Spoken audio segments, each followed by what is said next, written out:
ඕයි මොකද කරන්න? මොකද්ද ප්‍රශ්නේ? ඕක මගේ.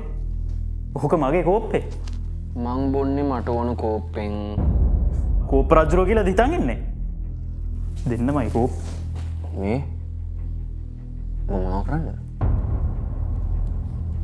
මං උඹේ කෝප්පෙන් බොනවා. මගේ කෝප්පේ ගෙදර. එහෙනම් මං උඹේ ගෙදර ගිහින් උඹේ ගෙදර කෝප්පෙන් බොනවා. උඹ මගේ ගෙදර ගිහිල්ලා මගේ කෝප්පෙන් බොනකම් මම උඹට කෝප්පේ දීගෙන ඉඳී කියලා හිතේ. මම උඹේ කෝප්පේ අරගෙන ටැප් එකට අල්ලලා සීතල වතුරෙන් ඇඟිලි දාලා හොදලා උන් තේ චුට්ටකුත් වක් කරගෙන බොනවා. මගේ කෝප්පෙට කොහොමත් පුරුදු ගිනියන් වෙච්ච තේ තමයි බං.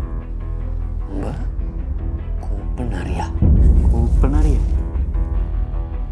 උඹ කෝප්ප හොරා.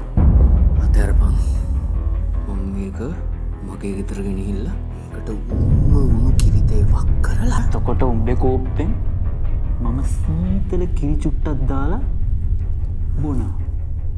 උඹගේ කෝප්පෙන් කිරිතේ දාලා උඩට උස්සලා උඹේ ඇඟ පුරාම වක් කරලා මම වේදනාවෙන් එතකොට කෑ ගහනකොට උඹේ අර කැත කෝප්පේ අරගෙන මම සරණ අස්සේ දාගෙන